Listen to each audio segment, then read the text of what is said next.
are listening to WHOA Podcast, coming to you from Gainesville, Florida. Hello, everybody, and welcome to another episode of the WHOA GNV Podcast, the podcast bringing you businesses and individuals that make you go, whoa! That was good. Yeah, you guys know I'm super excited tonight because we are at episode 110, and somehow, some way, at episode 100, we were like, we should do this mastermind thing like every 10 episodes. We forced ourselves to keep up with it. That's what happened. And so now here we are, episode 110, you guys. And, one of the things that we've done over the course of the entire podcast, last, 2 years, we're on year 3 of doing this thing, last 2 years, we always did couples episodes. Right. Usually at this time of year, or June, July. Yeah. Like we get like the couples in and we like talk about what it's really like to work with your spouse. And we just dive into all of these things, business related and couples related.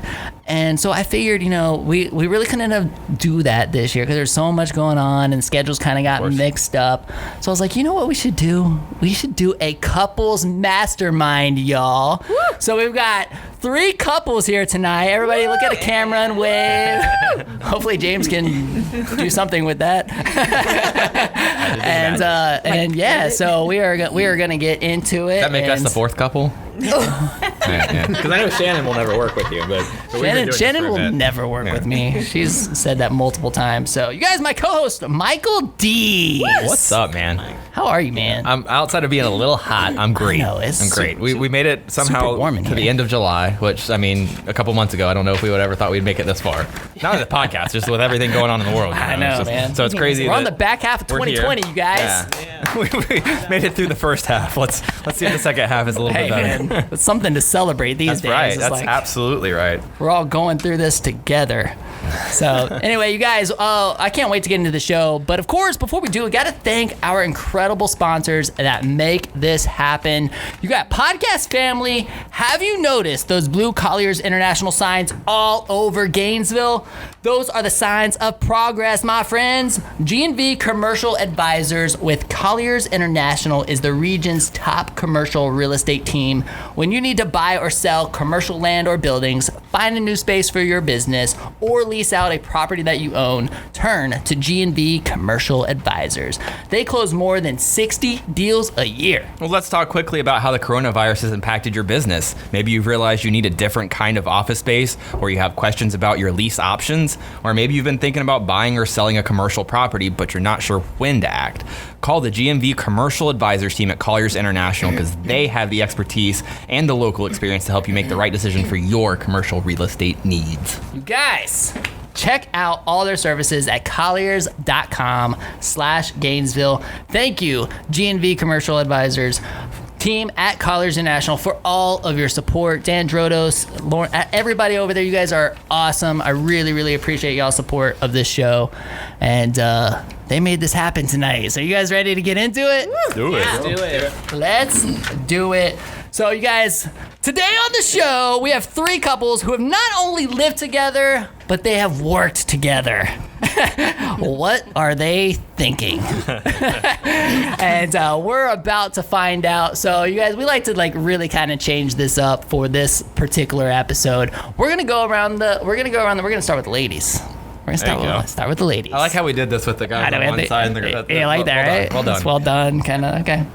I mean, I figured they need the distance, like if any punches. They can look each other in the eyes when they start arguing. They can what are you about to say right now? They can just. I thought I was the brains of the operation.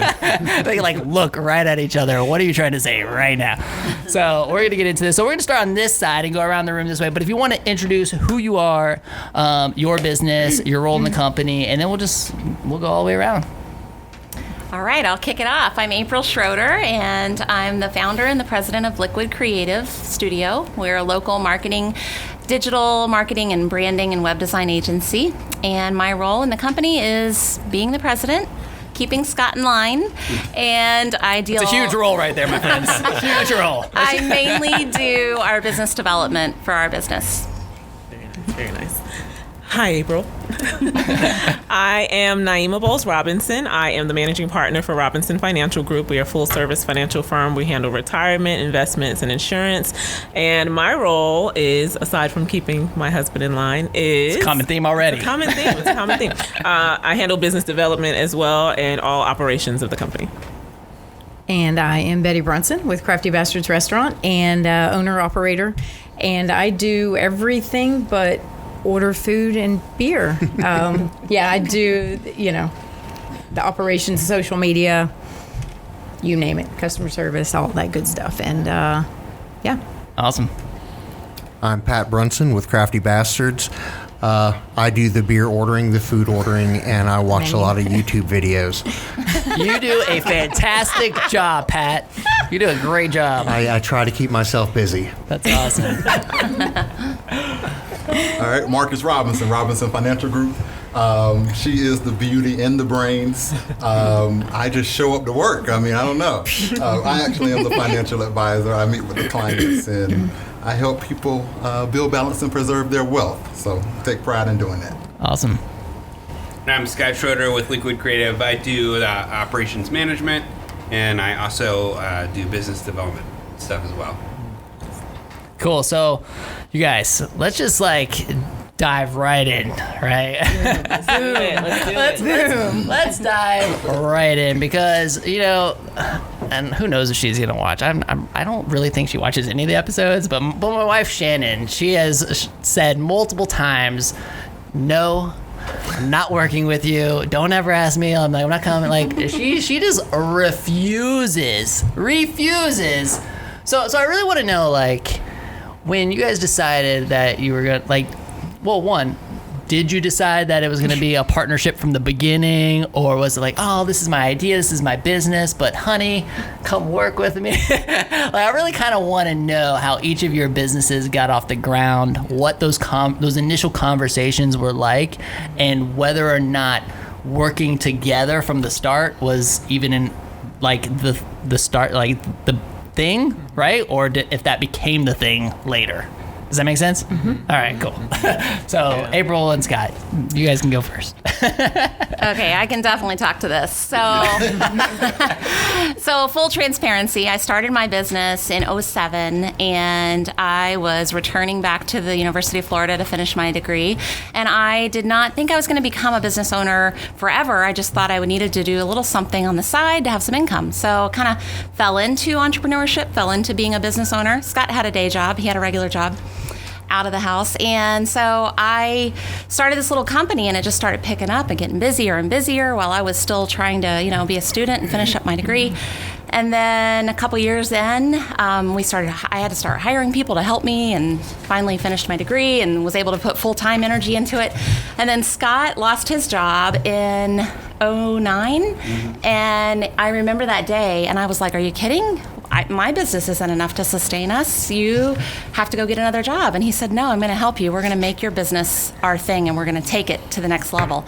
And I remember thinking, oh my goodness, what have we gotten ourselves into? But we did it. And so with a lot of sweat equity and a lot of just cooperating, and like he says, staying in our own lanes is how we kind of make it work for each other. I know what hats I wear, and he knows what hats he wears, and I think that's what makes it kind of work in our marriage and with our partnership as business owners. So yeah. Did that have anything to do with that time of the 2008, 2009, all the everything recession? Similar to now. Yep. Okay, yeah. Right. Yeah. It's funny.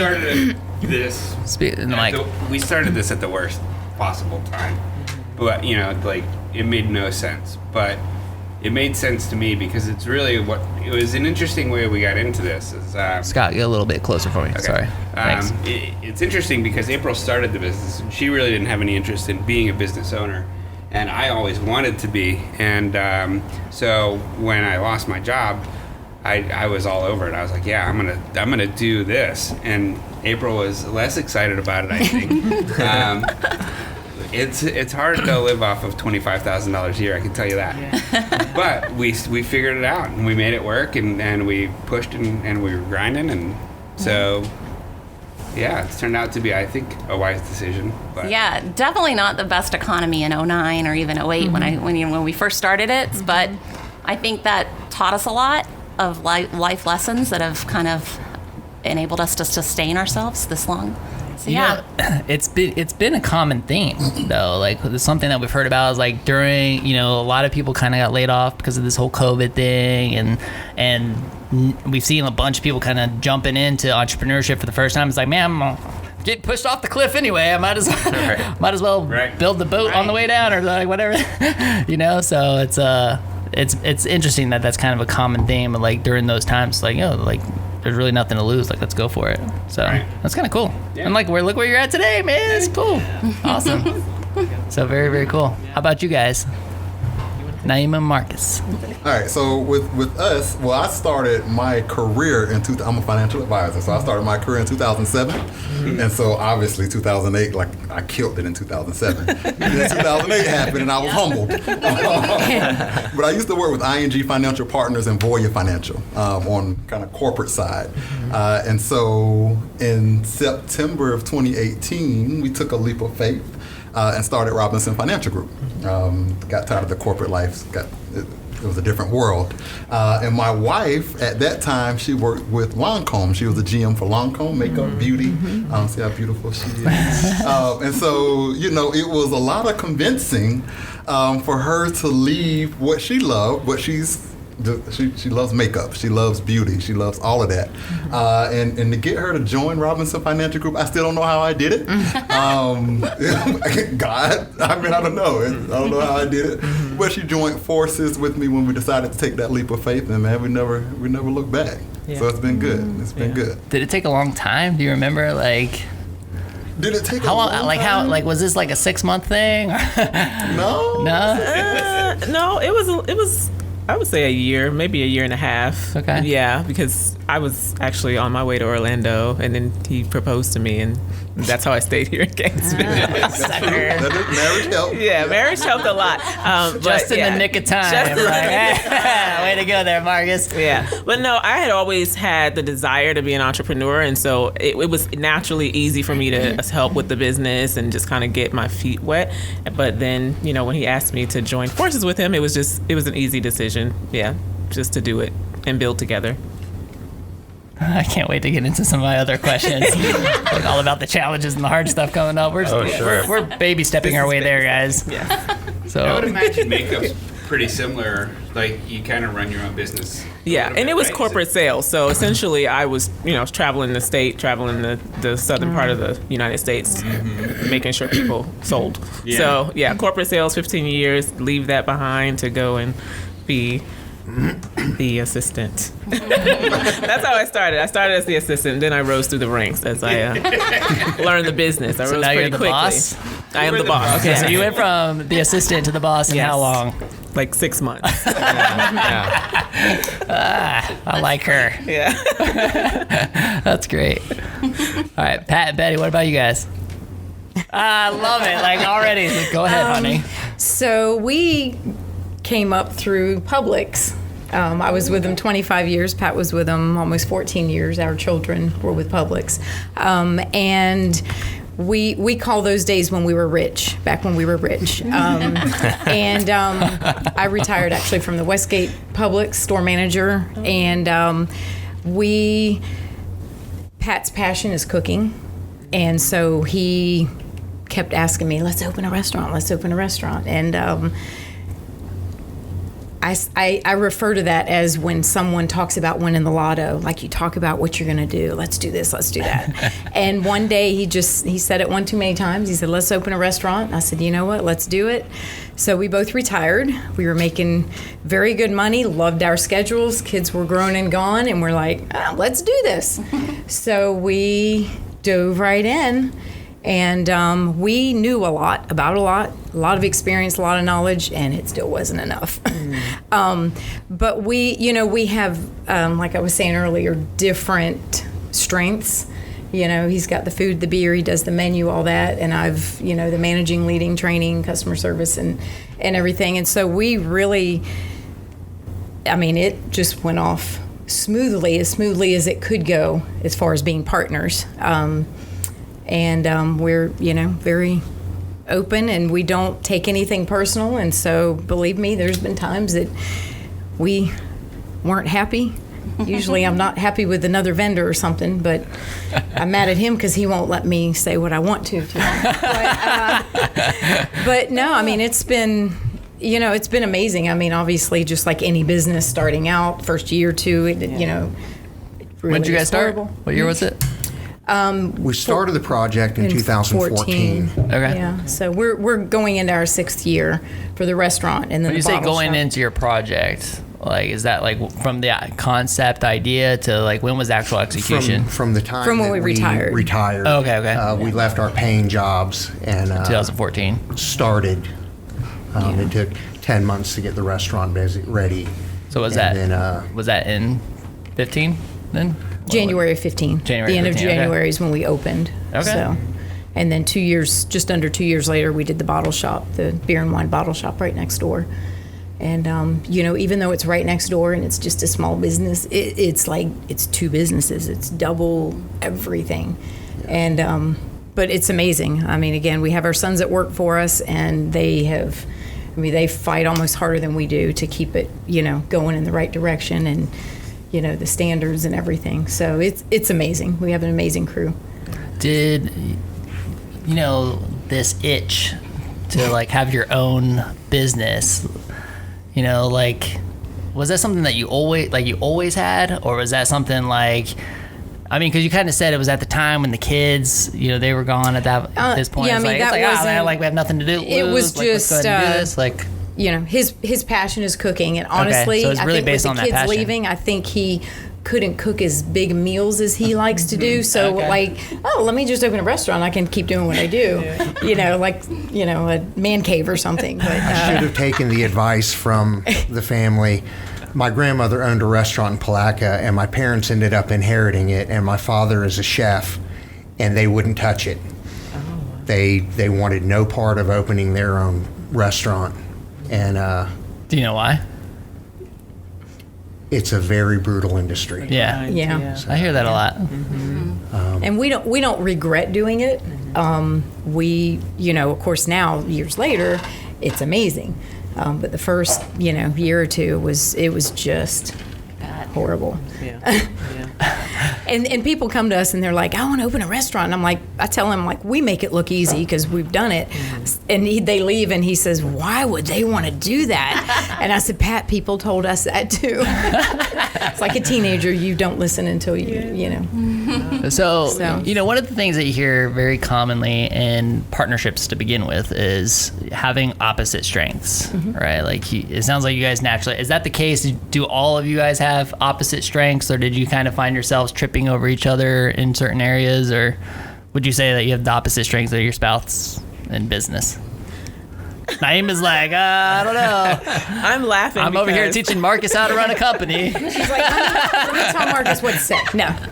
I think what happened when we first got into business together was it has pretty much always been kind of an independent agent. So he's run his own office. And then I'm coming from the corporate side of things where I think about HR, I think about operations, I think about this kind of 360 business. And so I'm walking into the business and I see a lot of holes. And then my personality was to point out the holes in the beginning, and that didn't work. It didn't work. So I had to actually change my leadership style to fit. How did you do it the first time? How did I do it How the first did you time? point out those holes? How did I point out those holes? Are you like very me? And blunt. you're I'm like, very direct. Hey, look, like, There's no very other way. really, There's no you other really way. suck at this, honey, and I need you to Yeah. improve. That's Like, honestly, was it those like that? are some Because that's the similar way I words would- that I okay. probably use.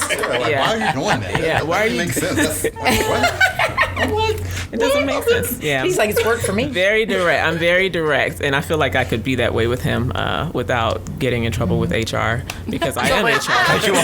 But you still had these opposite strengths. Yes, I mean, you absolutely. were just pointing And so out what I'm pointing your out to him husband's is just his in flaws business. and business and how we can help Marcus, scale. I'm sorry, dude. Listen, on the independent, I was successful already. Absolutely. And so when her coming in, it was like, listen, I'm already successful. Don't come in and try to tell me what to do. This is my business. This is mine. And I had to learn. Were you like that? Did you get kind of defensive about I did. it? You did? In the beginning. Okay. Because I didn't understand where she was coming from. Yeah. And how she was really trying to help me, but it seemed like she was pointing out all the negative and not pointing out any positive now. What the Oreo here? Like, she just all negatives. Yeah. That's like me. I do that. We learn how to talk to each other. But then Like, I implemented the other side of it, all the things that could work. Everything I told you was wrong. I implemented the way to make it right. She was about 70% right on most things. Okay. She said you just haven't realized the other 30% was Right. right. And you see how I did that? I just said, okay. I'll let you realize it in your own time. And working as a couple, you see, I don't know how you guys work. Yes, but dear. I have to, it's easier to say yes, dear.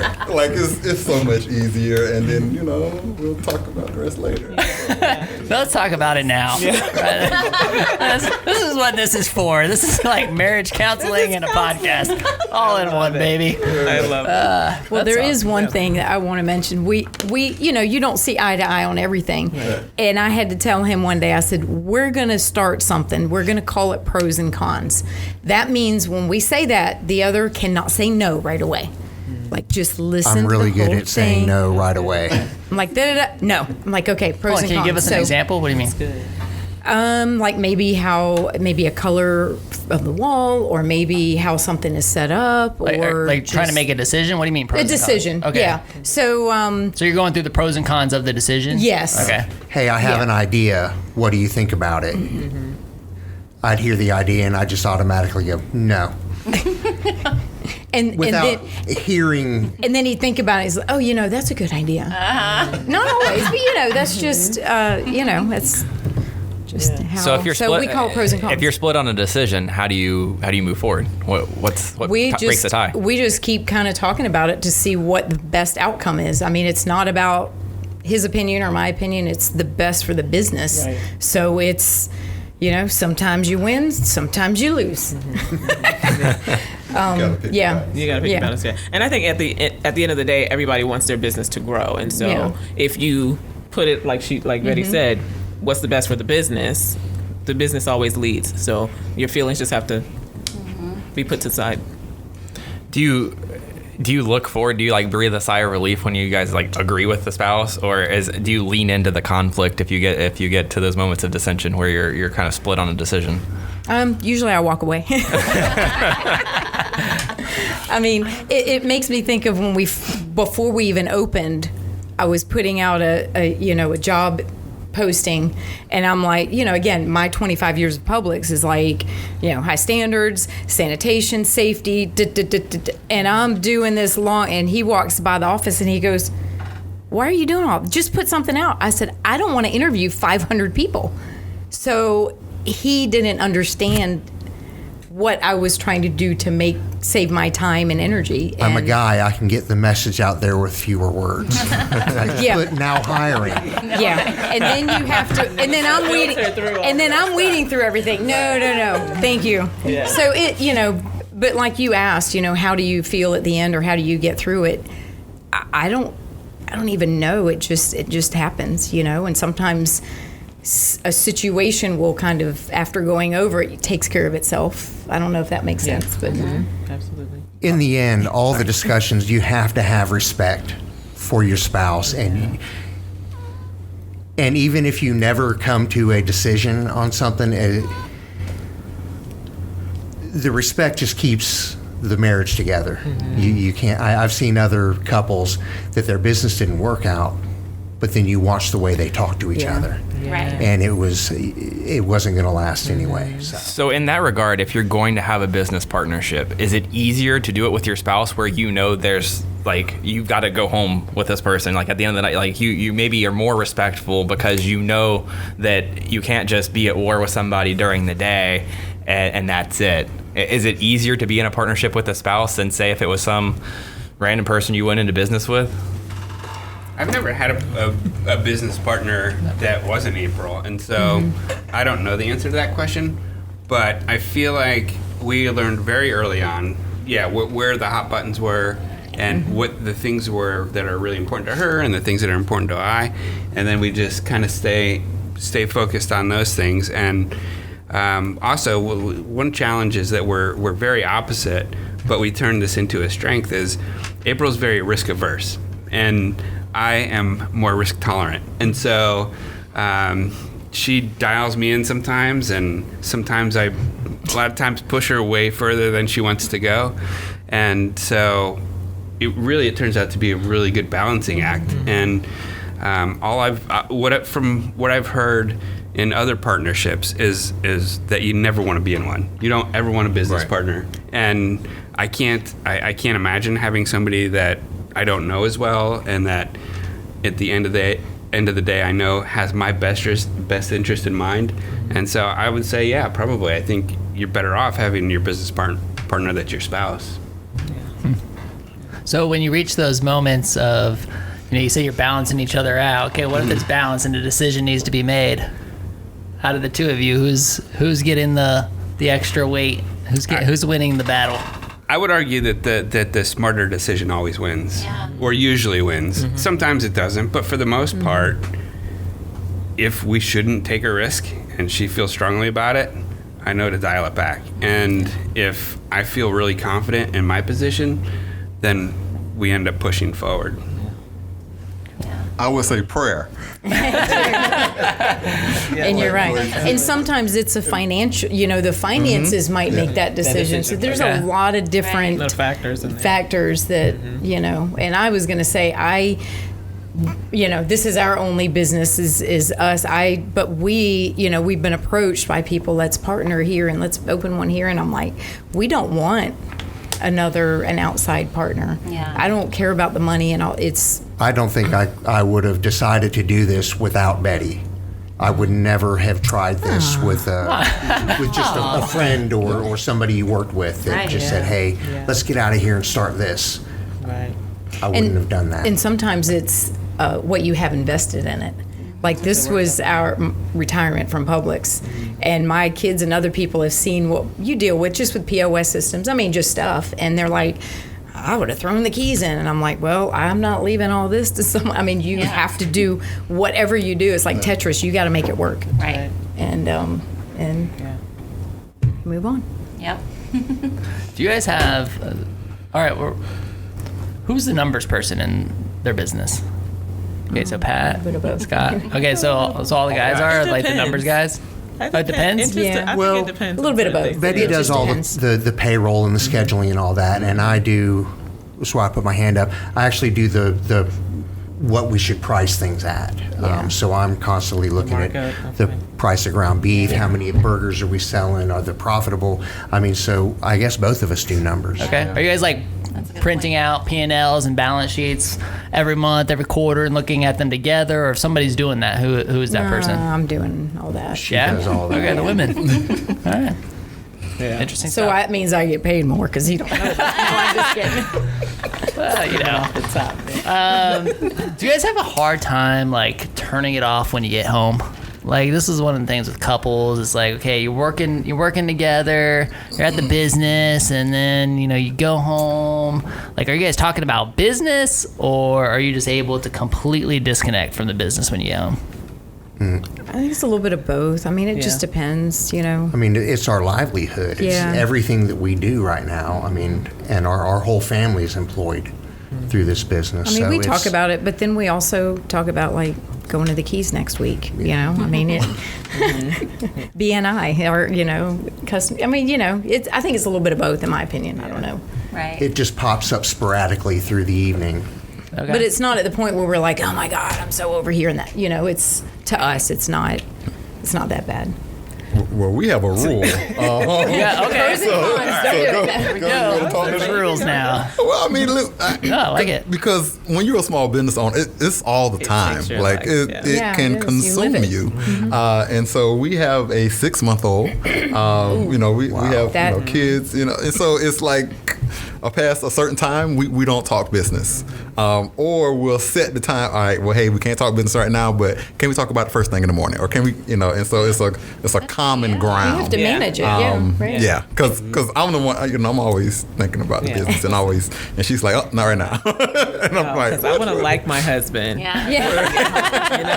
And I don't want to be thinking about the P&L sheet. I don't want to think about the calendar for tomorrow. I want to talk to my husband. and the father of my kids. So, yeah, we have boundaries, but it took us a while to get there. Yeah. I don't think we did that the first 2 years. No. Mm-mm. Yeah.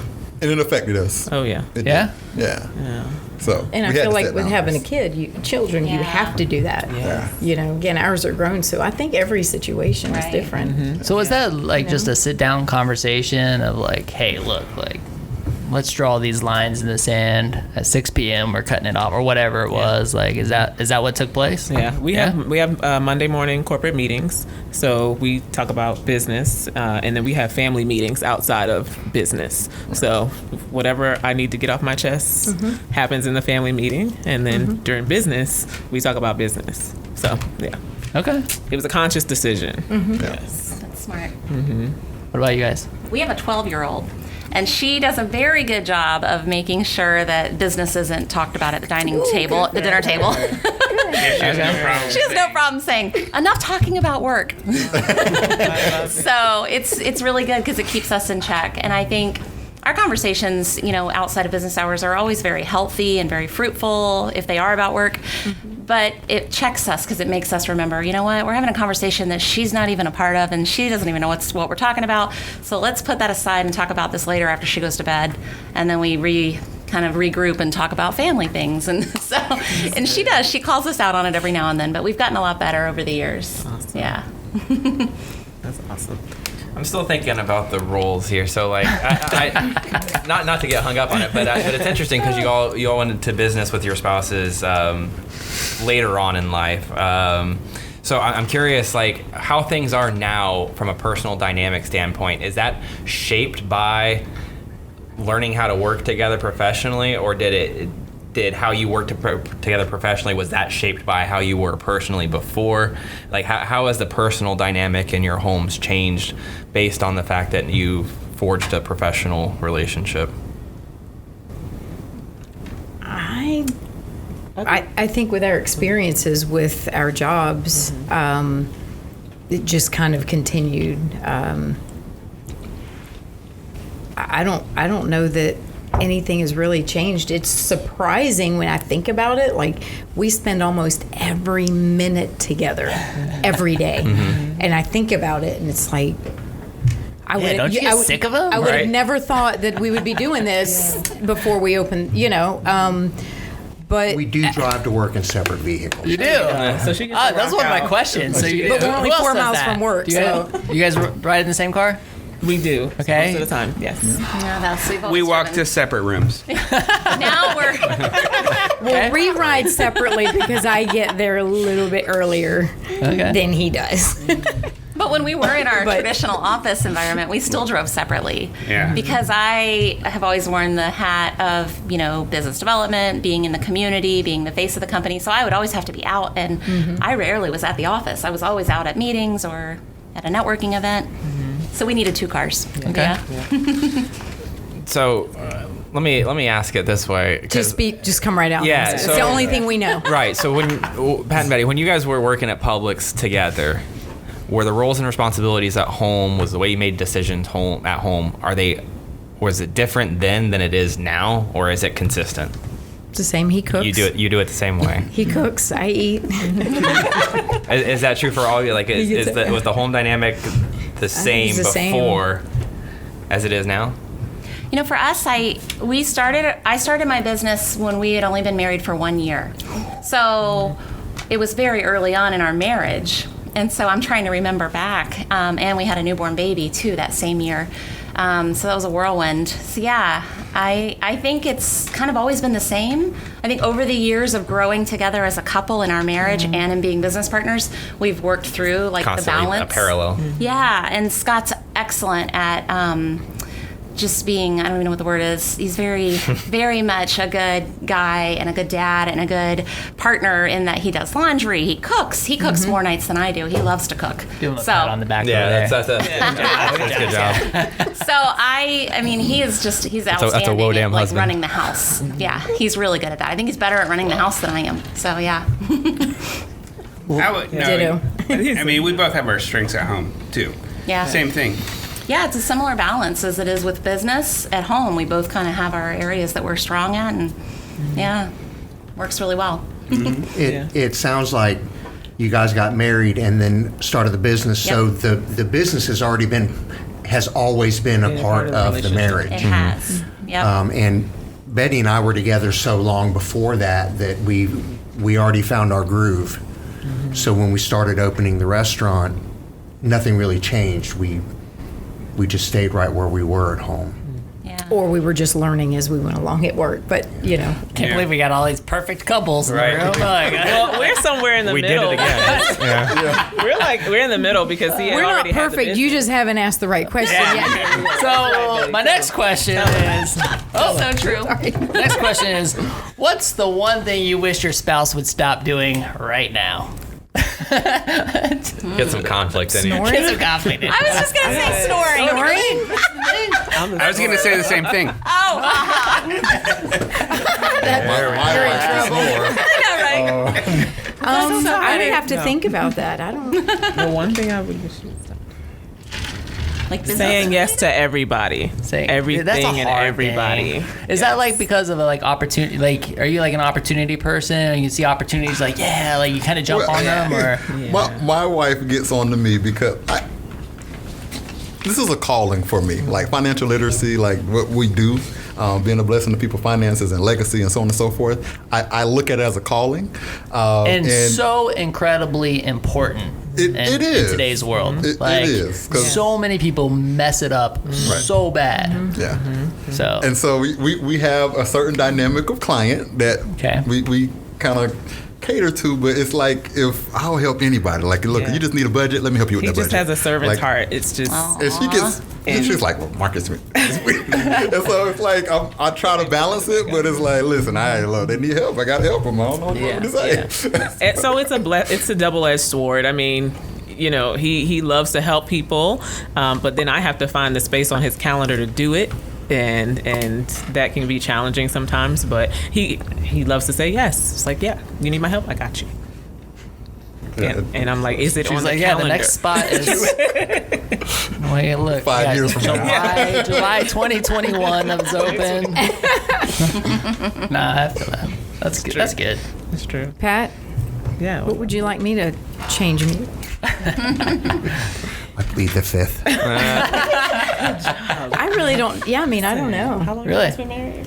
Yeah, how long you guys been 29 married? years? Yeah. 29 years? 29 years? Yeah, he knows. Wow. Good job. We've been married 3 years. 3 years? Yes, Okay. in October. Yeah. Next week is our 14th anniversary. Nice. Okay. Congrats. Happy anniversary. Thanks. So, all right. So, actually, I kind of want to hear. I know it's not necessarily business, but everybody likes to hear how you met each other. How did you meet? How did you propose? That kind of stuff. Give us your love story. Aww. Who wants to go first? I'll go first if y'all want. Yeah, okay, let's go, Marcus. Well, we met at church. The funny story is Jason Hurst was the first one to kind of mention Nyimah to me, and I was. At that time, my mind, I just was not smart. I didn't quite see it. He's like, yep, go on. This could be perfect, just real quick, because Should've been the Jason first Hurst is now at the GNV Commercial Advisors with Colliers International. He's over there with his sponsor. He is. He just got a shout new- out, Jason Hurst. Yeah. Jason. Jason. And so I didn't quite see it. But then my pastor, a year later, so Okay. me kind of just being the single bachelor that I was, a year later, my pastor mentions her name. And I was like, wow, who is this Nyimah chick that everybody keeps telling me So it about? just had to be your idea. Is that what it is? I guess it did. I don't know. Yeah. And so we kind of started from church. And how we got engaged, I love to tell this story because she was shocked. She's from New York. She's from Harlem. I had never been.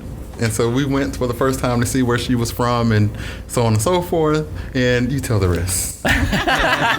And he surprised me with a wonderful engagement on top of the Empire State Building. Oh, wow. That I will never forget. It was at night. The city was lit up. It was amazing. And yeah, I'll never leave. Good job, Marcus. Yeah, he did a great awesome. job. He did a Empire great job. State Building and all, man. Oh, special. Yeah. But yeah, was it love at first sight?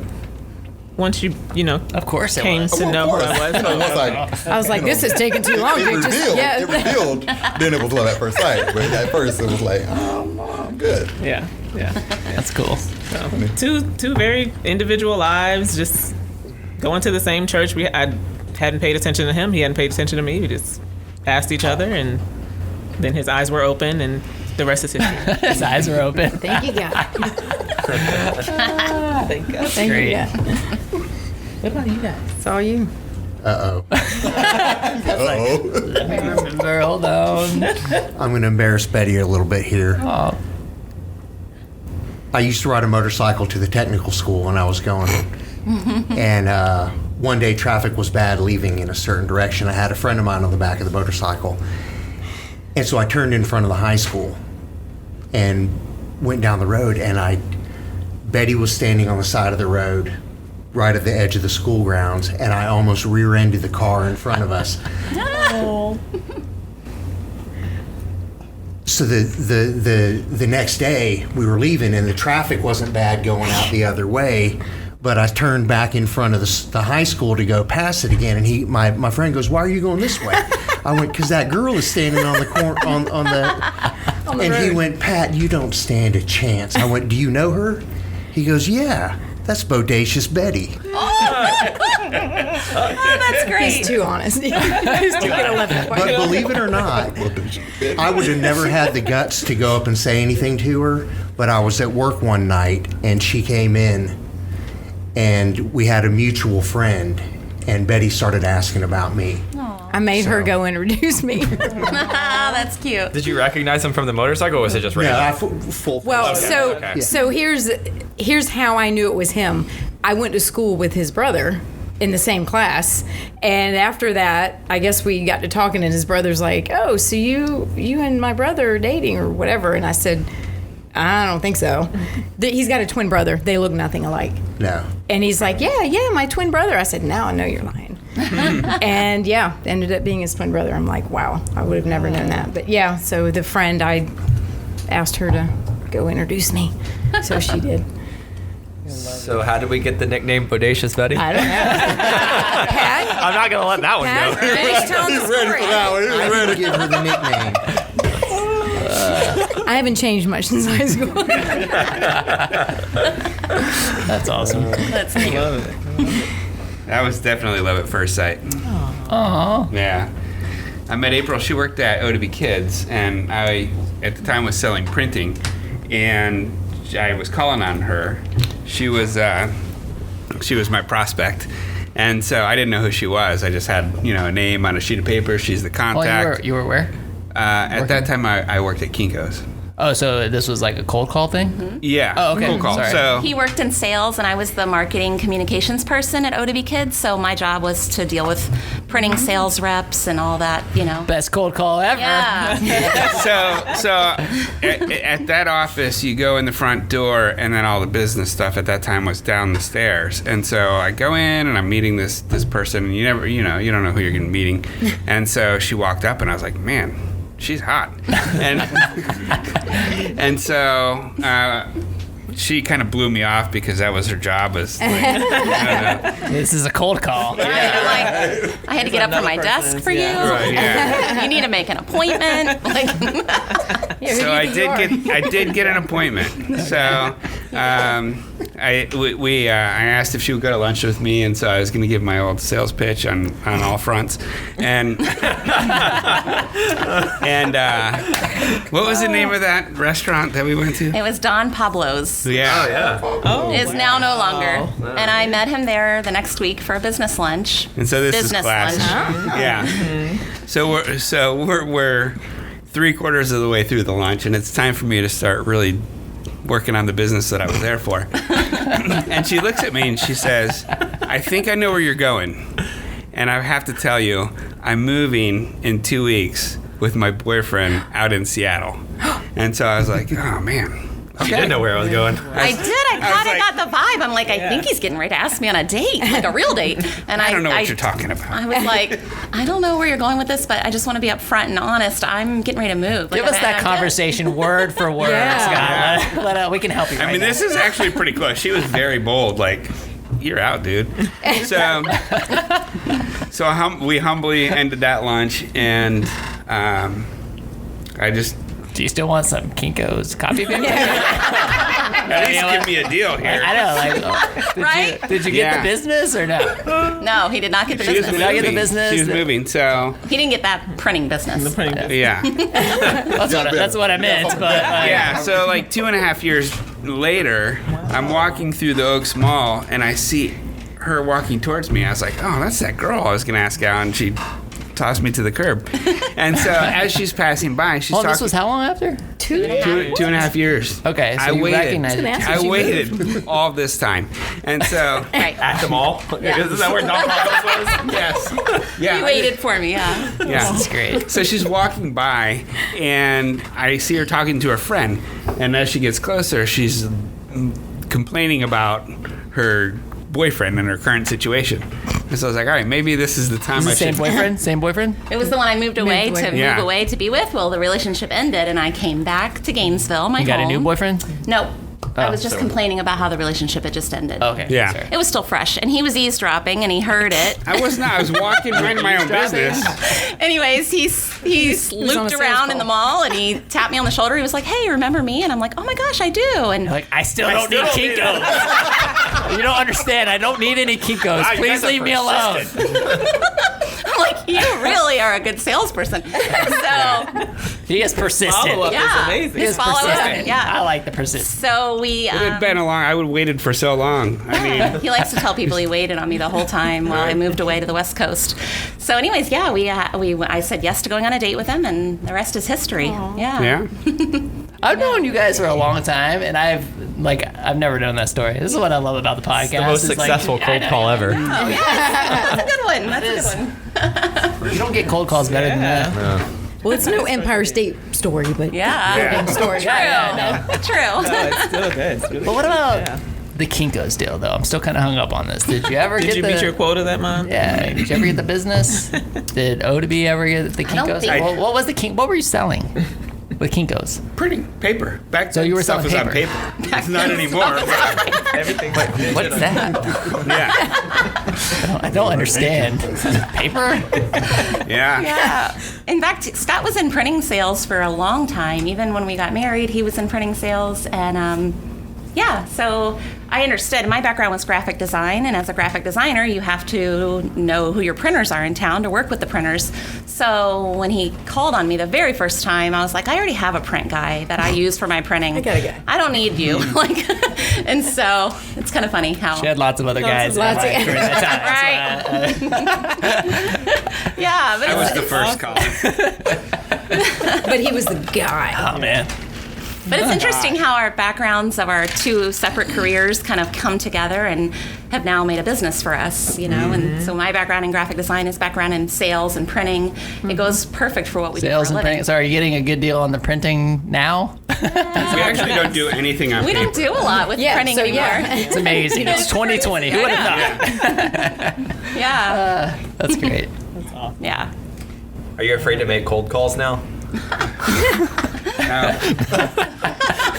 You're batting 1,000, you just retire?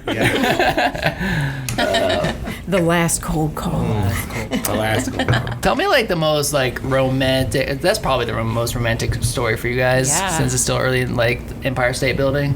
Would no, I have would that be- lots of them. Oh, you do? Okay, give us another. Give us the most romantic story or the most romantic thing your spouse has done for you. Wash the dishes. Wash the dishes. Yeah, it's an everyday thing. I mean, honestly, my love language Is it acts of service? Yeah, I was going to Yes. ask. Okay. So you can, during our courting season, I mean, I had fresh flowers every week. 'Cause I bought them for myself before we started dating. That was my love language. That's what I did for myself. And then when he caught wind of it, he just bought them for me, right? Smart guy. Wow. And so now he still buys flowers, but change the baby. Yeah. Take the daughters out for a daddy-daughter date night, so I can just stay and veg out on the couch. Things like that. So Yeah. to me, all of those are romantic. I agree. Yeah, It's awesome. it's the little things that add up. Lots of deposits, so you can get a withdrawal. Right. It's true. Yeah, I like that. Real quick, so on the love languages thing, like, do you guys know everybody's love language? You know each other's love. What's your love language? I read half of that. I was gonna say, why don't you ask the spouse what their love language is? What's his love language? I love it. Do you know his love language? Is that thunder? I feel like it's thunder. I think it It is thundering. What are they? They're gifts. Service, Acts of service, words of gifts, affirmation, physical touch, quality time. Yeah. Most men. Yes, Mike. all Yeah, of those. his is definitely physical touch, and I think service. mostly. Like he wants to see people, doing things, and so he feels happiest whenever, like you just said, if I pick up after in the house or whatever, or make do something service oriented for him that makes him happy. But he's very much also about physical touch. He loves hugs. He's a hugger. He's like, I don't know. Yeah, I don't feel like Have you not they read do this stuff book? for Have you- me. you can- No, not do Test. stuff, but like it's above and beyond. Next couples mastermind, we'll have like everybody do a test. Yeah. Do a love languages test Cool. beforehand and like, have a conversation about it. Yeah. Mine's definitely physical touch. There's no doubt about it. I think I need words of affirmation too. Yeah. I think I would if I had to pick my own, I would say that would be it. Okay. Yeah, that's true. I can see that. Yeah, Marcus, you're good at it. Good. All right, so Naima, what's Marcus's? His number one love language is physical touch, and the second is words of affirmation. Okay. Did you agree? Yeah. I would. Yeah. Yeah. Ditto. Same? Wow. Okay. What's your love language? I'm sorry. Yeah, what's Betty's? What's Betty's? Hold on, let's go the other way. Let's Is go the being a other way bitch? now. Is being a bitch one? Because I can do that pretty well. Pat, do you know Betty's? Do I have one? Love language? No? You don't know hers? No.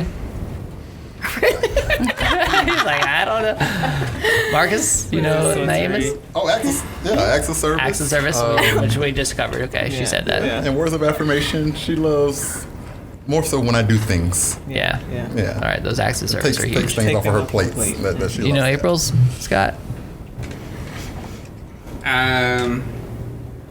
Acts of service, I would say. Yeah? Yeah, I Yeah. agree. It's probably not my love strength, but I know that's It's different, right? Yeah. Hey, it's all about knowing it. That's Yeah. the big part that matters, right? I left you a love letter today. Yeah, I know. I saw that on my desk. Yeah. I meant to tell you thank you. I'm sorry. Sure. He did. He's so good at that. He leaves little Post-it notes and little notes just on a whim out of nowhere. Read it to us. What is it? Is anyone's love languages different at home than they are in the business? Ooh, interesting question. That's a very good question. Like, what do I need from my team? Or like you might be acts of service in your relationship personally, but like if you guys are working together, is it the same? Or would you rather him tell you you're doing a good job? I don't know if this is true for you all, but I think one of the hardest things about being a business owner, at least for me, because it's apparently my love language, is that you don't get a lot of words of affirmation. No, There's never. nobody There's that no comes to you and says, thanks for being awesome. I mean, my team does do that. They're really great. But it takes a lot of effort to get that. It's... So do you mean the whole team or just the couple? Like I mean, either. I think it is interesting coming from the team. Like what do you appreciate, and how is that different than what you may how you may want to be loved in your personal relationship? Right. I spend a lot of time in interviews and with our team and stuff talking about love languages, because I think it's from a leadership standpoint, and I think Scott was getting ready to hit on it too. I think oftentimes we tend to love. And I don't mean that just in a personal relationship, but in leadership, we tend to love the way we want to be loved, and instead of listening to how our spouse or our team members, how they respond. So that's why I spend a lot of time in that area trying to know. Yeah. Right. I think with us, our staff, especially being in the restaurant industry, they tell us all the time. They're like, we've never worked for anyone as nice as you guys, as giving as. If one of our staff, if we see they're in need of something, I'll go to him or he'll go to me and say, hey, they need help with, and we'll go help them. Whether it's finding what they need. We learn how to treat people by working at Publix, and Right. it really does go a long way. Yeah. Where our turnover is very low with new staff, but it's Yeah, they're just like we we've treat never, each other with respect, and we also treat every one of our employees with respect. And with that, we don't allow customers or anyone else disrespect them. Right. That's not acceptable. And they know that, and they appreciate that. And I mean, we're very open. We, the way we are, away from work, at work, whatever. I feel like we're all just like family. We're one, we're one. And I think they feel that too, and they do appreciate it, and we say it all the time and whatever. So. That answer your question? I do think it speaks to what, it says, dwell with your spouse according to knowledge. So in the beginning of our relationship, I kind of loved her the way I wanted to love her, not the way she wanted to be loved. And so that came with time and learning and conversations and, the growing pains of a relationship. Of course. And so we do that on the personal side and obviously on the business side as well. So that communication piece. Yeah, and we try to have, obviously open communication with our team. I think I've learned a lot as it relates to servant leadership through my corporate positions. And so I'm never going to ask my team to do something that I'm not willing to do. So if they need help before they leave for the day with emptying trash, I got it. Things like that. So loving them the way that best helps them to complete their job, I think works the best for us. So. Right. Yeah. And that shows them respect too, which they appreciate in turn, and they right? reciprocate. So. Yeah. Does that answer your question? Yeah, absolutely. I think it's all, like I said, I can spend a lot of time talking about that stuff. I think it's fascinating, especially when you do contrast the personal dynamic with the leadership or management type of things. Yeah. And I think to just be on the opposite coin of that is I don't really need words of affirmation at work. I think sometimes I just go and I'll grind it out. Like I don't need that at work. But at home, yes, you're doing a great job. You're a wonderful mother. All those things help to fuel me. But at work, I think I'm just kind of autopilot. I don't know. Maybe you have something different. Well, you like when I tell you you're doing great at work too. I do. Yeah, you do. Yeah. Okay. Yeah, you do. I think You might already know it. I mean, maybe you don't hear it. you might already know it. That's great. It's funny too, the need versus the impact though, because I would say I'm with you. Like I don't think I need words of affirmation because it's never been something. Even growing up, my parents, if I got an A on it, it was why didn't you get an A plus? I was never told you did a good job. So it's just never been something ingrained in me that I was like, okay, I was hungry for it.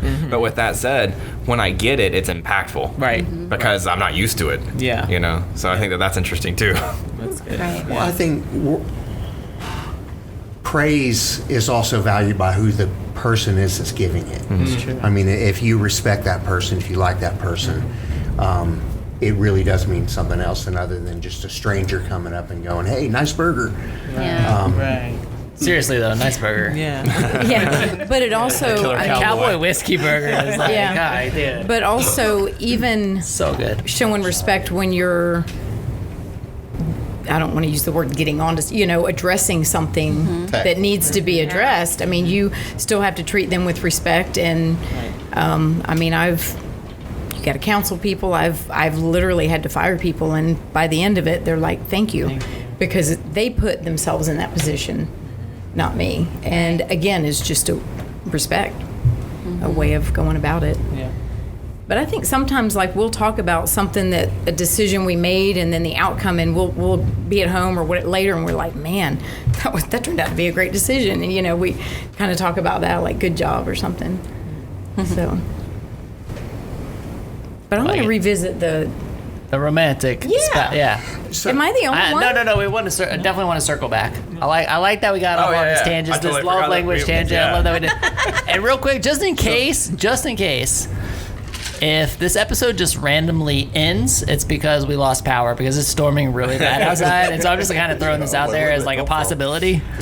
So just a It's not because it's never like happened. things. It hasn't happened so far in all these episodes, but it could very well happen at some point. So I didn't have an answer for it. I was unfamiliar with the term, and I'm not the most romantic person. So I'm sitting here in my head going, what was the last romantic thing that I did for her? And I'm just drawing a blank.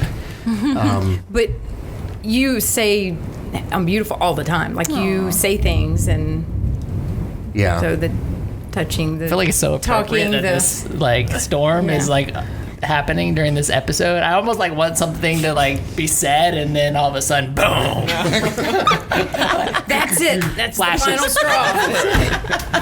I think that's an interesting point. time That like What, the lightning, the thunder? No, I mean, you've brought it up a couple times, and it's kind of a joke. Oh, we're going to start with the couples thing, and people say to us all the time, like, I don't know how you work together as spouses, but it's really not at all, I think, a legitimate question, because we work so well together. And I mean, yeah, there's hard points to it, but for the most part, it's really fantastic, and it's a great way to live. And I'm very thankful and appreciative for the time that we've had to work together. That's when we go, okay, so April, now tell us the Yeah. truth. No, I think I'm just kidding. I'm just kidding. Looking, right? I'm just playing. I like to poke fun at it. I'm actually really quite jealous, to be honest, because, again, like Shannon. Because I'm not as attractive as his wife. I mean, come here, buddy. Come here. You're no shit. But you guys have made it as a couple to July of 2020. we have, yeah. there you go. But yeah, I mean, I don't know. Shannon just never worked with me. Anyway, so Your yeah. your romantic moment, sorry. But also as a couple, like at work, you're at work. Yeah. You know, you Yeah. almost have to be professional. Again, if they see us falling apart, Right. it's on, you know, and that's not Yeah. not good. That's a good point. We also have split roles at work. She has her things that she does, and I have the things that I do. It's kind of like she runs the front of the house, and I run the back of the house. They do the roles overlap a little bit, but Yeah, when I really- go to him and say, I need your help, I can't do it all. Make this phone call for me. No. Yeah, that really makes a strong team. I mean, Yeah. kind of goes back to like what you were saying Yeah. earlier, is that you have to take separate cars because you're definitely more involved in like heavily involved in a lot of the events and that kind of stuff. So, it's super interesting. Yeah, and Betty, what you said really kind of resonates with me, and that is, like, if we had some disagreement or something at home, we don't bring it into the office. We check it at the door. And that's because it's so important to us just to make sure that our staff and our company culture is maintained. I don't ever want anyone to feel awkward or uncomfortable, like, oh, the bosses are in an argument. So even if we are, we do a really good job of just, let's talk about it after work tonight and we'll figure it out. But we don't bring that in on our shoulders, you know? I feel like I would be so terrible at that. might be. It takes a lot Your of wife strength. must know because she doesn't want to work with you. Are you like? That's gotta be super. better. That's gotta be super hard though, right? Like if you really are kind of I admire disagreement, that. and That's- Does it help? Like, you know, like you pause and then you do the professional thing, and then you unpause. Do you find yourself as mad about the situation before, or did that help smooth things over? Honestly, it diffuses it a lot of times. So by the time we get home that evening at 6 o'clock and we have the time to talk about it or whatever, it's kind of simmered down a lot because Right. the day's gone on. So you're right. It definitely helps, I think, for it to have some time. It's just not Yeah. important as it Right. was at the time. Right. it's kind of like when you ever hear people tell you. You know, if you're angry and you're typing an email to somebody, like to Yes. type it. And, I've told you and that many not- times. Walk away, come Yeah, back. Mike's always something like type that email, but don't send it. Yeah, send it to me first. Yes. And then Right. wait, and then you like don't send it later. Yep. It's kind of. I mean, it sounds kind of like that. Yeah, But no, it is. It is. Yeah. what's a most romantic moment here? Like, and of course, it could be different for each of you too. Like, you know. Reminds me of the dating game from years ago. What did you We write haven't even down? gotten into my side hustle yet. Yeah, like, we had some fun in the Mike and I planned a great little side hustle for this. Oh boy.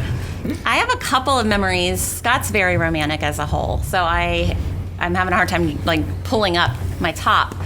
But my top two that I can think of is That came out wrong. So I was like, what? my mind was in the wrong place there. Okay. I just wanted to make sure I wasn't the only one. I was like, what? okay. I did not mean that. I know you didn't, but I mean, I just. So my top two favorite romantic I'm memories sorry. that I can think of off the top of my mind are when he proposed to me. He proposed by putting a message in a bottle and then planting it on the edge of the water.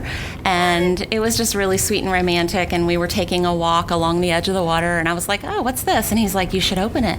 I'm like, I don't know if it's for us. Like, it looks like somebody planted this really pretty red You are bottle. pretty What do you risk do? tolerant, aren't you? The I guy. was like, oh, look at that. Nah, I don't want to open it. I don't know who touched it. Like, So I I opened Ocean it, takes and it away. and it said, "Will you marry me?" on this really pretty piece of paper. And yeah, You're like, I wonder who this belongs to. Somebody's missing their bottle. Yeah. pretty much. Yeah, pretty much. So that was probably the first romantic thing that pops into my mind. The second one is we spent our anniversary, I think it was year 8, in Italy, and we went over there for a couple of weeks, and we stayed at this amazing place on the coast of Italy, and it was just a gorgeous resort that we got to spend 2 nights at that I'll never forget how special and memorable that was. It was really pretty. Yeah, and we were the only Americans there. I have to say this. It was a resort that we do not know as resorts as Americans. This is an Italian resort where there's no front desk, there's no check-in, there's no, it was a really bizarre thing. We got let out of a taxi and we walk in and there's a wedding happening, an Italian wedding. And we're like, we have a room reserved? And this lady comes running around and she's like, okay, here's your key. And they don't speak English. And so we had a very hard time. So basically, the long story short is that we were there for our little 2-night anniversary and we were in the middle of an Italian wedding by mistake, I think. And so it was really, really cool because they had fireworks and we just kind of acted like it was all for us, but it wasn't. It must have been. I mean, it was really neat. Nice guy. Those Italians really go all out. Yeah, it was great. a pretty special moment. That's Yeah. cool. That was cool. Yeah. Awesome. So I don't know what your answer would have been. What are your roommates? when he saw you in the mall. Oh, to be like this. I mean, that was. So when we first started out, there was a little off and on. You know, I had been married before and was divorced, and she had been single for a long time. So it took us a little while to get used to being in a relationship, and so I could see her fading a little bit, and she had met some guy, and she was going to go down to Tampa with him and then go on this trip to Colorado. And so I was like, oh man, what the heck? This is when we were dating. Yeah, we were dating. You left that part out. Yeah. And I had said, I think I want to take a break. I think this is moving too fast. I basically wanted to just see other people, and I wasn't sure I wanted to get in a serious relationship right away. So I told him that, and I'll let you finish. Yeah. So I was driving around in my car, and she's about to leave, and I was like, screw this. I'm just going to go, and I'm going to knock on her door, and I'm going to plant a kiss, and I'm going to turn around and walk off. And you did. And I did exactly that. Hold on, Yeah. in Tampa? You went to Tampa? No, she hadn't left yet. Oh, she hadn't left. Yeah. I was like, dang, dude. That would have she been was- bold. Yeah, I'm not letting her leave again. Yeah, that would have been a little creepy. But Oh, did you go on the trip? So I did. I drove down there, and I told the guy that it wasn't going to work out, and I drove back to Gainesville. And then Scott and I were on forever after that. Yeah. Dude, That- that Way to follow your almost instinct. did that seal the kiss that deal? sealed the That deal. almost Kiss dude, definitely sealed the deal. Yeah. Yeah. Wow. Yep, that was the fireworks kiss. Wow.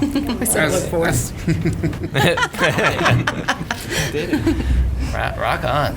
So you had a chance to go to Seattle, you had a chance to go to Tampa, but that kiss kept you in Gainesville for 14 years Keeps now. bringing me back Yeah. to him. So my next question is, how has the Gainesville community influenced your businesses? We run a very Gainesville-centric podcast. We talk about this community a lot. Some of you may have had the opportunities to leave at some point, but you're still here. So how has this community shaped your business? Love that question. I don't mind going first. So again, we were with Publix for such a long time. Actually, when we were going to open, he wanted to open in Alachua because he was a truck driver at the time, and he's like, I come back past there in the afternoon and it's packed over there, and I'm like, we need the people that are going to come to our place 5 days a week. We have a lot of people that will support us, but they're not going to drive to Alachua 5 days a week. So and then of course not a few years later, Publix opens there. But we, between Publix and then I discovered BNI, which is a business networking group. I don't know. And that has been one of the best decisions we could have made for our business.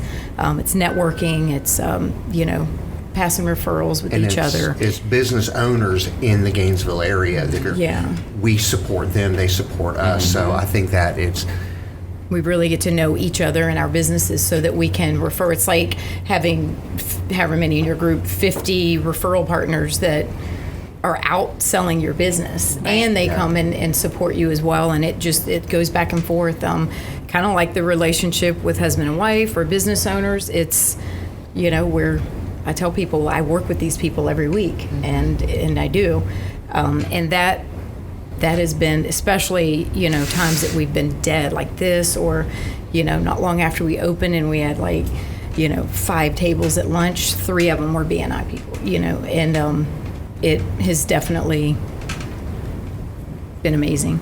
It's cool. The community around us has really stepped up. During our shutdown, we were closed for 2 months.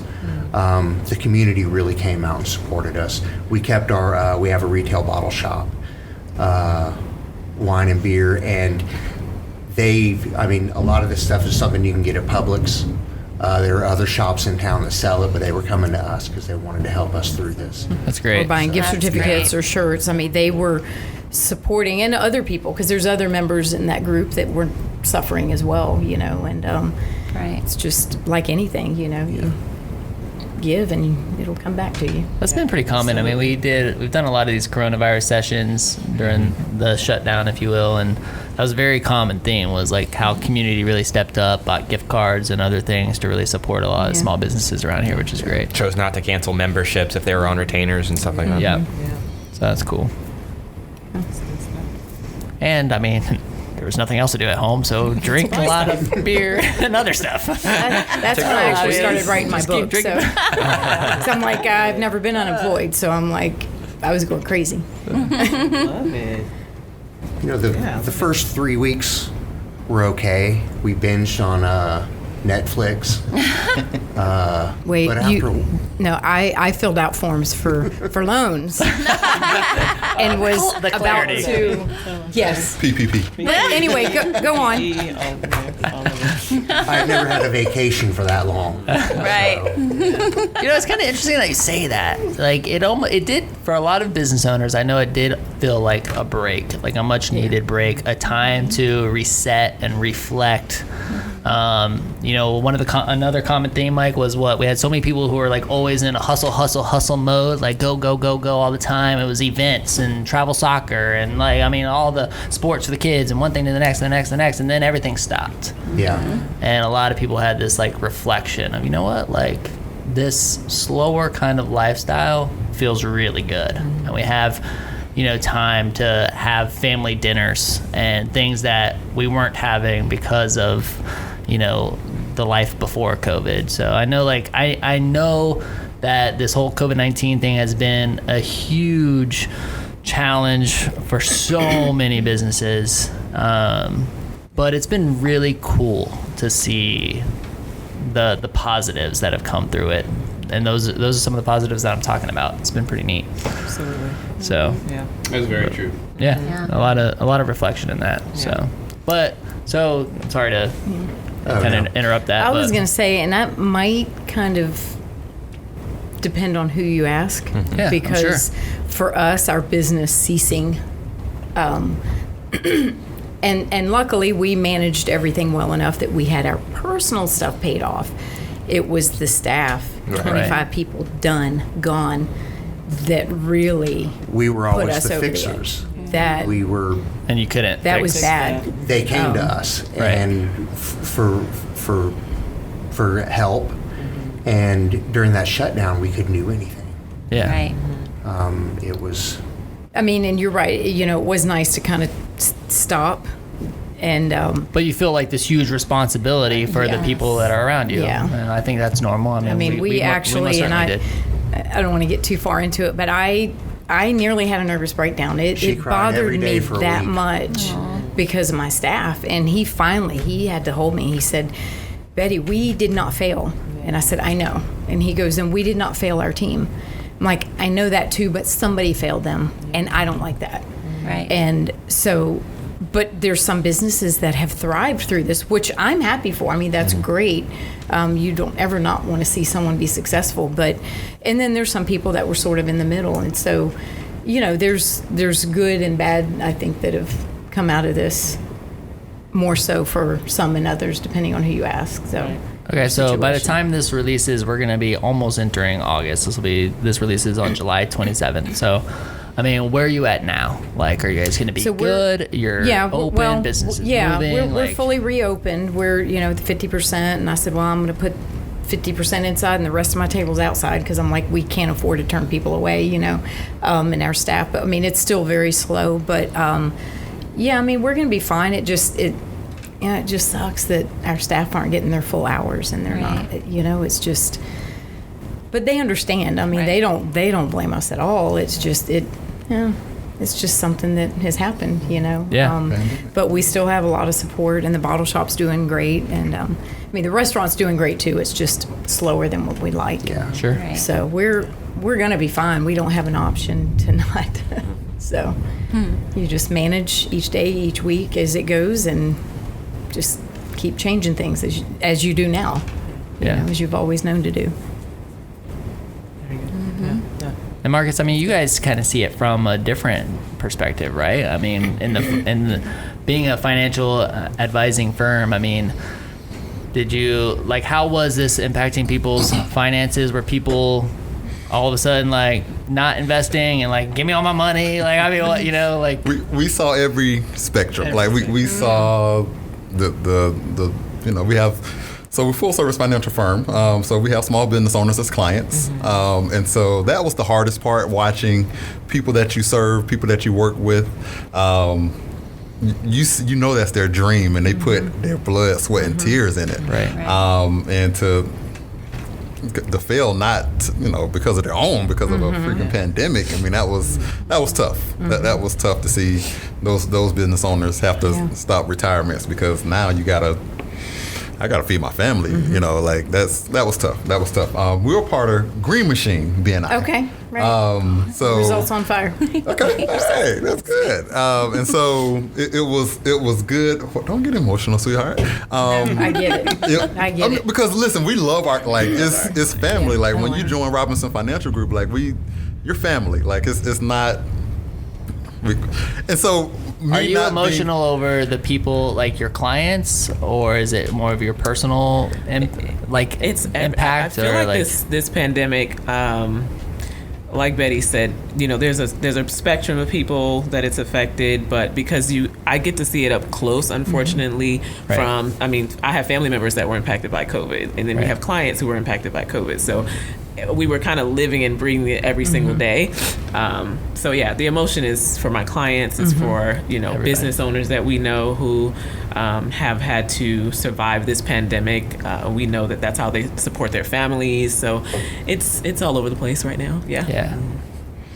So, us personally, we were deemed essential, and I hate that essential. I feel like every business is essential. Again, who you but, ask. financial, we were deemed essential. So we saw, again, a wide spectrum. So we saw some people who was like, oh, shoot, pandemic, I need life insurance. Yeah. Or I need this, or I need to make sure I got this in order, and, so on and so forth. And then we saw the opposite end of that was I can't afford my life insurance. I can't afford my retirement planning right now. And so it was this, every day it was different. I've done more Zoom calls than I care to. But we were able, with technology, DocuSign, laser apps, and so on and so forth, we were able to, and I hate to say thrive through a pandemic, but we were able to be a blessing to people and their finances and so on and so forth. And we weren't affected like a restaurant where you just have to shut down for two months. Right. We didn't have that. It was just more so the clients of our clients that was being affected, and it was oh shoot, dang, I can't help you. I'm sorry to hear that. And it was, I became a counselor. Yeah. I'm a counselor already. I'm a financial counselor, but it was you're gonna make it through it. Praying with people, it was just, it was all of that. So. On the flip side of that, we had a baby in January. And so I took on purpose January, February off to be at home with my baby and so on and so forth. And so as soon as I get back to work, Yeah. COVID. So it's your fault. No. And so I do appreciate, we try to see the silver lining, being able to be at home with the baby, and that kind of thing. I just kind of appreciate that, because if it was business as usual, I wouldn't have been home. Right. Right. I would have been out, True. hustling, doing what we do, and so. We just try to find the positives, man. That's all we try to focus on. And like you mentioned, being counselors for people, but I also think that, we did a lot of gift cards purchases from, we have friends that own restaurants and things like that. So just trying to support as much as we can within this time frame. So, yeah. Yeah, and it spoke to what we preached to our clients about having, we call it a life fund. We don't call it emergency fund, but when life happens, like you got to have these funds set aside. You got to have, So the people who listened, it was like, okay, they was able to survive and Not stress as much. Not stress as much, Yeah. right? And the ones who didn't, They felt it. they felt it. It was real. It still is real. So, yeah. I don't know if you want to say anything else to that. I'll probably start crying. It's super real, and I think it's been interesting for even us hosting the coronavirus sessions that we had been doing every weekday. It was just super interesting to kind of hear everybody's perception, their take on it, where things are. There was a lot of empathy at first. And now I'm noticing a lot of patience are like, I don't know if you guys are seeing this in the restaurant. Like I've been to plenty of restaurants, and now it's like people are so irritated, they're so upset, people are short. It seems like empathy and a lot of things are, and I think it's just because everybody's been cooped up, patience is running out, and I don't know, it seems very interesting to me to see it where it started and to see where it is now. I have so much empathy for the business owners, and I'm trying to communicate a message to everybody to have empathy for the business owners, because I don't know your situation. I don't know where you're at. If you're able to shut down your business and survive this thing for the next 3 months, and you feel like that's great in order to help, keep this thing from spreading, then great, do it. I appreciate you. But if a business has to be open, or they got to be going from appointment to appointment, whatever they got to do to survive, well, then we need to be empathetic to that. And we need to understand, I don't know everybody's situation, and there's just so much, in my personal opinion, there's been a lot of judgment on, I can't believe that, especially at the beginning, it was I can't believe that they're staying over, I can't believe that they're open, or I can't believe these, who's deemed essential. People want to see the negative in everything. Yeah. I've heard a lot of that, but we've not seen it at the restaurant where customers are horrible. that's good. It's been pretty.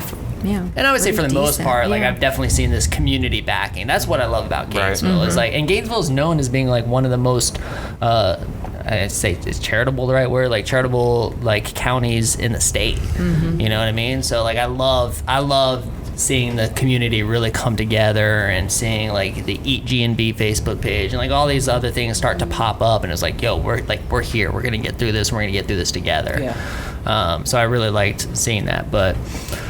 Shout out to the chamber too. I think in a time where it was very difficult to know where to get information from, the chamber did a very good job of disseminating everything that was relevant, and I would even say accurate to what the business community here, really anybody, needed to consume. Absolutely. Yeah. We have seen the best of the chamber for sure. Yeah. I've been in this town for a long time, and there's been times that the chamber's been a great resource, and there's been times that it's been less of a great resource. But right now, today, I'm very impressed with the leadership at the chamber. Yeah, they're doing an amazing job. I'd say shout out Eric to is an Gainesville excellent business owners. Yeah. That group. Yeah. Because I've gotten a lot more information and just, camaraderie off of that. So so how did everything kind of impact you guys? Yeah. So one thing that I want to say, and this kind of goes back to what you were asking about the community, and I'll start that over. So you were asking originally about the community and what it is about Gainesville that keeps us here or whatever. Yeah. And that's one of the things, is that it's just a really tight-knit community. And there's something that really concerns me about what's happening right now, and it's this has expedited everything. So, like the movement towards shopping online and just a lot of disconnected type of things. And it really concerns me for the small business owner because it's hard to compete with an Amazon, and it's hard to just go toe to toe with these big businesses. But right now, we have to commit to going to our local businesses, and we have to like just not do the easy thing right now because the small business is still transitioning and catching up, and they don't have the infrastructure that Amazon and Walmart do. So like you were saying, people rallied around and got gift certificates, but we've got to keep that going. Don't go to Applebee's, go to your place. And I've seen a lot of that, but as a community, I think we all have to keep that drive going forward because it's a even after this, we don't want the mindset to change to where we're just going to Amazon because it's easy, right? So do you think this has developed good habits in people and consumers in the community to continue that? Like let's just say it's not going to happen, but the light switches and COVID is over tomorrow. Do you think that this has happened long enough that people have developed those good habits to continue to support local? I think there are so many different things right now that we're going to find out if we're bought into the good habits or not. Or we have so many great opportunities right now, socially, professionally, as a community, that either we're going to grasp it and go and be better, or we're going to be a lot worse. And so I'm gut instinct. I'm throwing my money on things are going to get better. Yeah. And we're going to come out of this in a way better place than when we went into it. Yeah, that's good. That's good. I mean, you mentioned it. The coronavirus sessions we did, I think one of the great things that came up was the opportunities that came out, no matter what the business, how many people have taken what was really, in every walk of an unfortunate situation, be it because of disease, be it because of staff, and tried to find how they can better their business. How, what whether it's e-signatures, you talked about DocuSign. I mean, that's something that we've gotten the benefit of. DMV offices finally were like, hey, we'll step into the 21st century and accept electronic tag work. Like, that's fantastic. So it's really helped us streamline things that maybe we wouldn't have otherwise been able to do. So it's forced a lot of change. I think one of the monikers that's come up is it's been the great accelerator. Yes. It's forced a lot of change ahead of its time. Things that weren't maybe going to happen until a couple years from now are happening now. So it has been interesting to see what opportunities have been taken and really what things are going to stick. What changes have we made in our businesses that when normal ever happens again, if it ever happens normalize. again. Yeah. It's one of the words for 2020, normalize. When things normalize. Do we go back to the way, or are a lot of these things here to stay, for the foreseeable future? Yeah. Right. Any of you guys do like a Zoom networking thing? Yeah. I'm on Zoom every Wednesday with my business group. Zoom networking is like the deepest networking I've ever done. Oh my gosh. Because you're not like in your little like 3 or 4 person circle. Hey, how you doing? How's business? Blah blah blah. It's like no, there's one person talking. Right. Everybody else has a drink via video, and you're just listening, and it's kind of deep. And oh my god, this is like You're in your living deep room with a shirt on. And that's all. I'm going to be in the Keys next week on Zoom. So. Yeah. That's the way to do it. This has been super interesting. It's been a lot of fun. So, did you guys have a lot of fun tonight? Yeah. Yeah. Awesome. Thank you. I was going to say getting out of, doing new things. We got us to a podcast. Is this first podcast for everybody? Yes. Yeah, first podcast? Yeah. As a couple. Cool. As You a guys- couple. Okay. You guys nailed it. Yeah. I'm proud of you guys. Thank you. I really Thanks. appreciated getting to meet you guys. Yeah, definitely. Agreed. Yeah. When I saw who was going to be here, I was really thankful that it was people that I didn't know. And Yeah. It's nice to meet Exactly. new people. picked a That's what great we group. do, baby. We bring people together. Yeah, good Building community. Let's go. Love it. Scott's like, for anybody who's watching this on video, Scott is wearing a New Scooters Plus throwback. The hashtag WHOADAMN T-shirt. Circa 2015, maybe, I think. Yeah, is dude, what that's a while back. I think it was before that. Timeless. It might have It's vintage. Damn. Yeah, vintage. We were That's vintage. Put vintage in on this it, you office can charge 4 more. years. We were in our office before that for, was it 2 or 3? I don't remember. Yeah. I Yeah. remember the early pictures of our It's a good team 6 in or this 7 location had that shirt. That's why I kind of trace it back to 15, 16. But you're right. It could have been a little bit before that. Tell the audience who's listening what WHOADAMN is, Mike. All right. So, WHOADAMN. I mean, I'm gonna give Lee Clark, who is our chief of wisdom, I'm gonna give him the credit for it. But he probably got it from somewhere. I think he got it. He said the pool industry was what it was. Okay. The WHOADAMN experience is when something is so legit, something done so well done, that whenever you see it for the first time, you're like, whoa, damn. It's just that kind of impressive. And so he would tell us that story. I mean, one of New Scooters for Less core value number 1 is create and recreate the UCE, the ultimate customer experience. Yeah. And when you're talking about customer experience, that's what you want to leave them with. You want to leave them with that whoa damn experience. So Yeah. I hashtag. think you're right. I think it goes back to pools. Like his friend was like, yo, dude, I don't want to make swimming pools. I want to make WHOADAMN pools. Yeah. What's a WHOADAMN What's a pool? WHOADAMN pool? It's like when somebody sees the pool, they go, whoa, damn. Yeah. So, yeah, Cool. throwback. I like I it, got Scott. Thanks this for when you came in to talk to my team Awesome. about Yeah, that's the cool.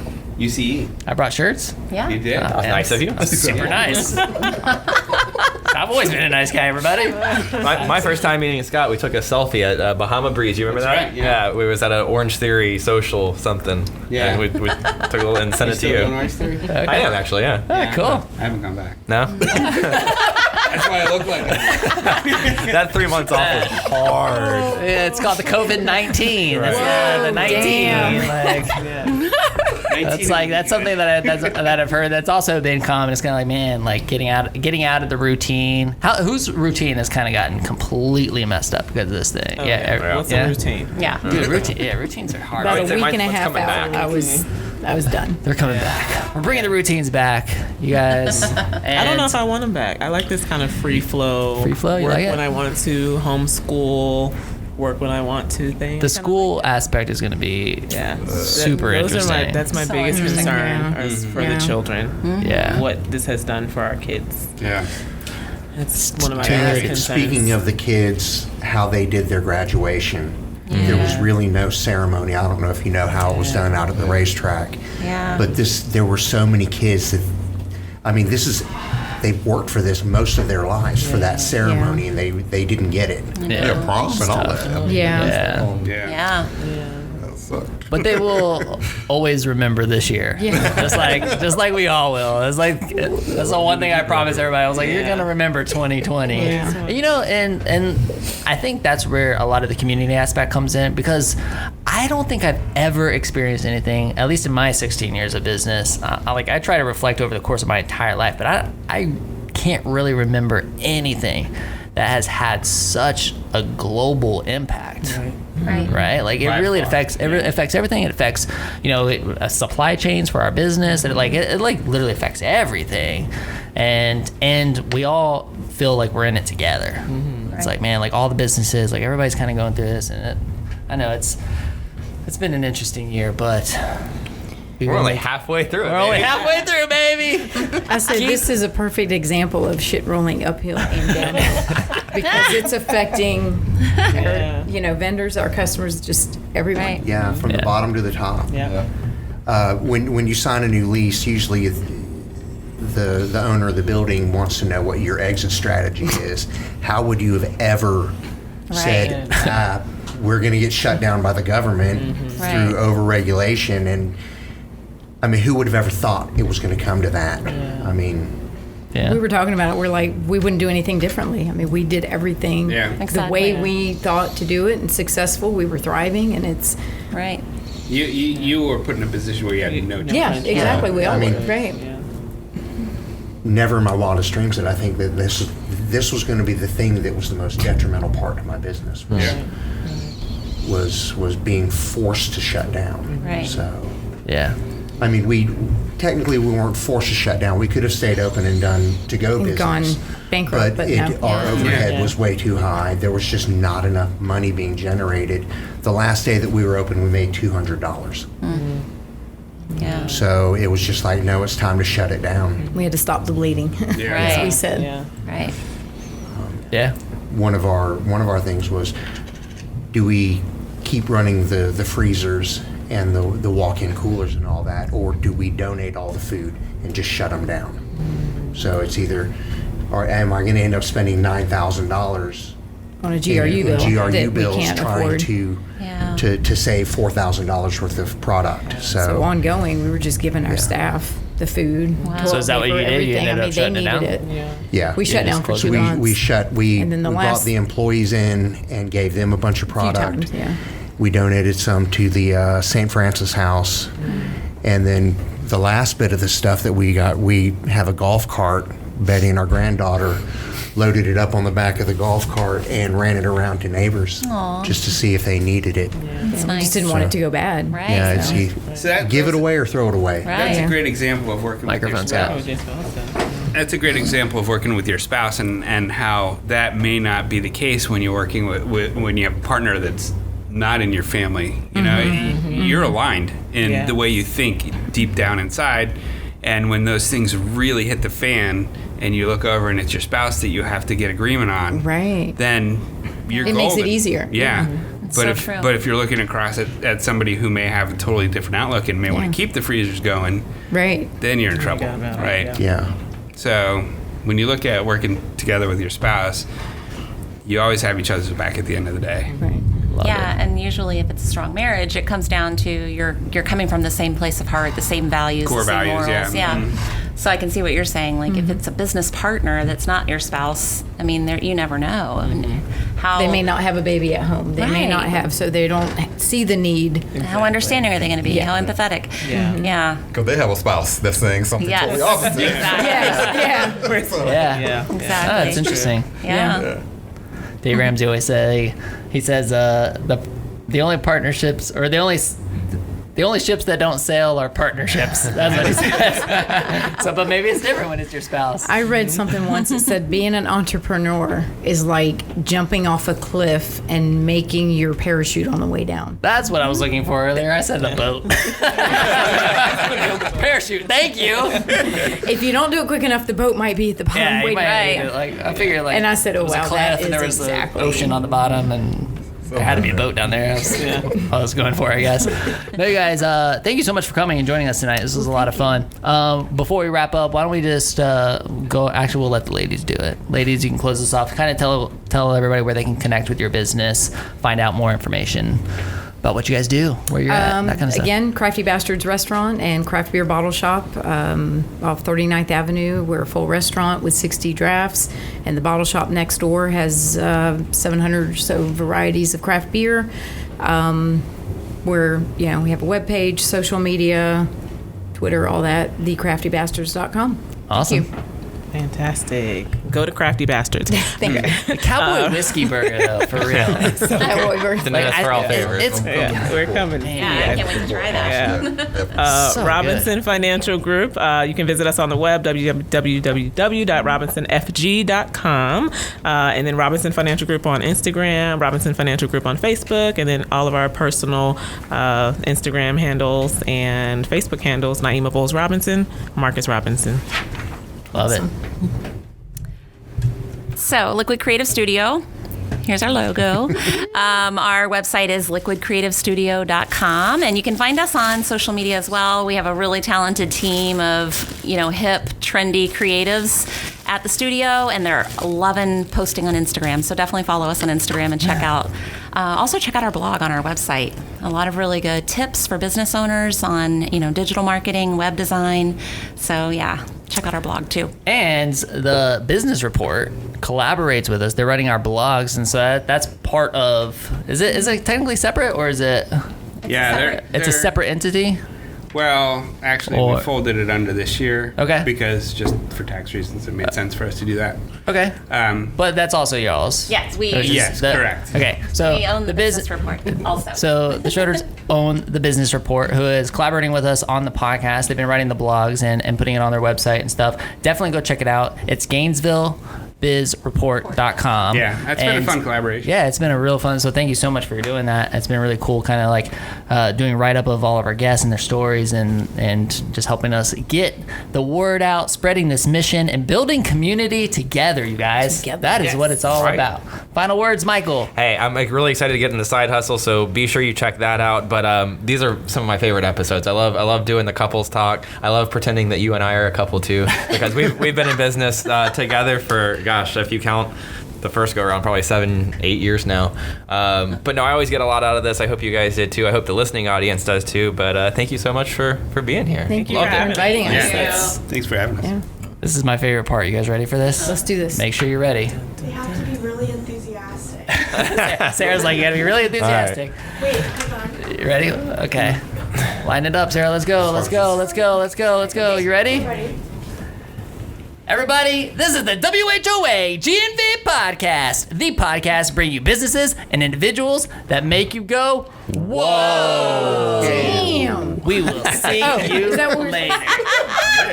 Damn. That was great. She did the WHOADAMN in there. Were we Love supposed it. to say that? That was good. I love WHOADAMN. See ya.